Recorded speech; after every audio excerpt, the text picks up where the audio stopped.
Assalamualaikum warahmatullahi wabarakatuh.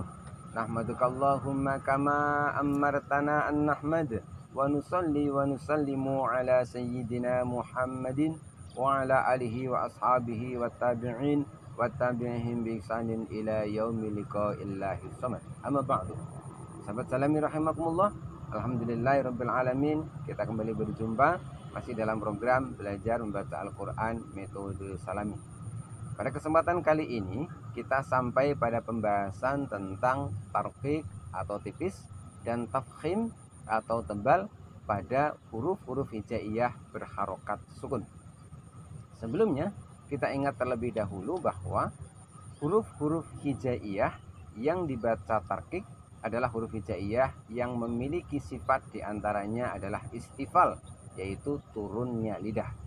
Sedangkan huruf hijaiyah yang dibaca tafkhim atau tebal adalah huruf hijaiyah yang memiliki sifat diantaranya adalah isti'la, yaitu terangkatnya pangkal lidah.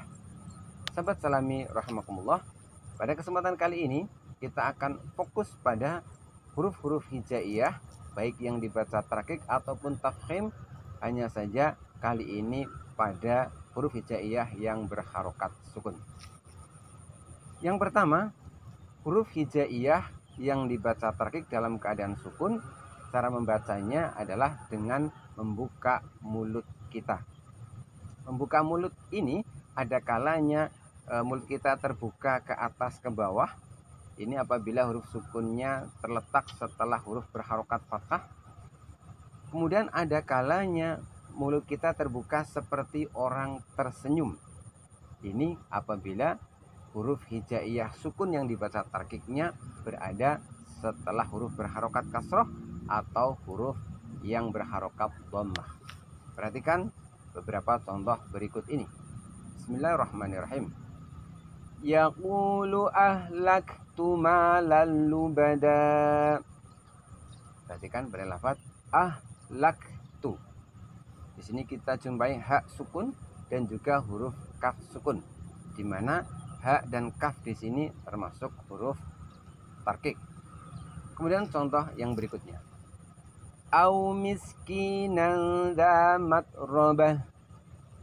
Perhatikan pada lafaz miskinan. Di sini huruf sin sukun termasuk huruf tarqiq dan berada setelah huruf berharokat kasroh. Maka untuk menipiskannya kita tinggal mengikuti keadaan huruf kasroh sebelumnya, sehingga bibir kita seperti orang tersenyum. Kemudian kali ini yang agak sedikit sulit adalah ketika huruf tarqiq sukunnya berada setelah dhammah. Simak contoh berikut ini. Inna ma'al usri yusra. Perhatikan pada usri. Sin sukun di sini berada setelah ain yang berharokat dhammah, di mana ketika kita mengucapkan ain dhammah bibir kita manyun.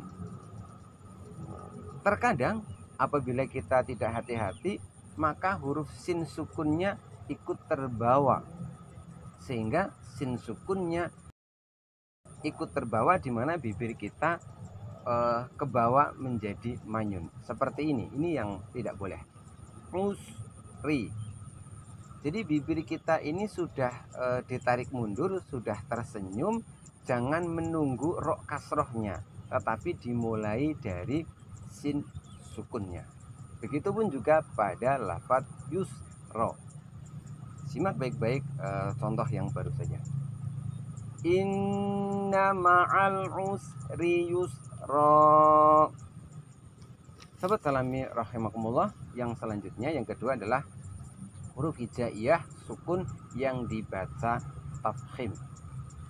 Cara membacanya adalah dengan menguncupkan bibir kita.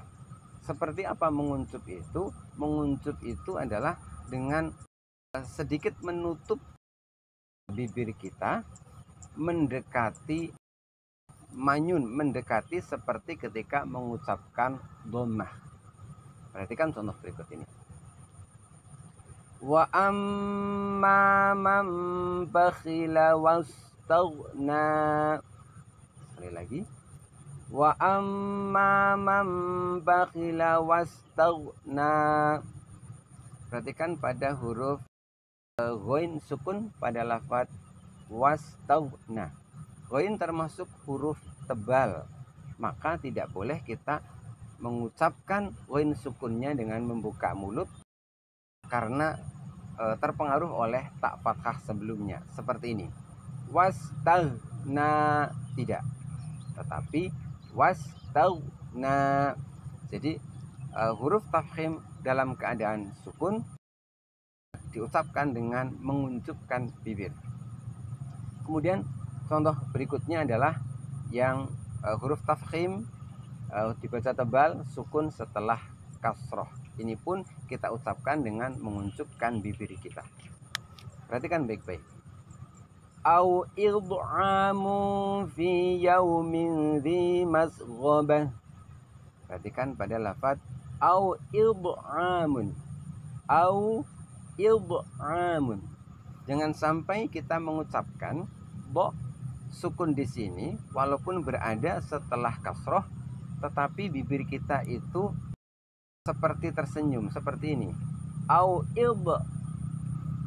Jika demikian, maka poknya tidak dibaca tafkhim tapi tarqiq. Maka yang betul adalah au id'amun. Jadi bibir kita tetap mengunjuk. Kemudian yang berikutnya, kali ini huruf tebalnya terletak setelah harokat dhammah. Apabila huruf tebalnya terletak setelah huruf berharokat dhammah, maka cara menebalkannya ini mudah. Kita tinggal mempertahankan posisi bibir kita, di mana ketika mengucapkan dhammah bibir kita manyun, maka kita tinggal mempertahankan dalam keadaan manyunnya. Perhatikan contoh berikut ini. Alhaakumut takasur. Perhatikan pada lafaz yang terakhir, takasur. Ro di sini dibaca tebal karena ro tersebut berada setelah huruf berharokat dhammah. Sahabat salami rahimakumullah, demikianlah pembahasan kita tentang cara membaca huruf hijaiyah sukun yang tarqiq tipis dan yang tafkhim. Mudah-mudahan ketika kita membaca Al-Quran tidak tertukar tebal tipisnya huruf-huruf tersebut. Karena apabila tertukar tebal tipisnya huruf, maka yang dikhawatirkan adalah terjadi ibdalul harfi bil harfi, yaitu bergantinya huruf dengan huruf yang lain. Terima kasih, mudah-mudahan ada manfaatnya. Insya Allah kita akan kembali lagi untuk berjumpa dalam pembahasan-pembahasan yang lain.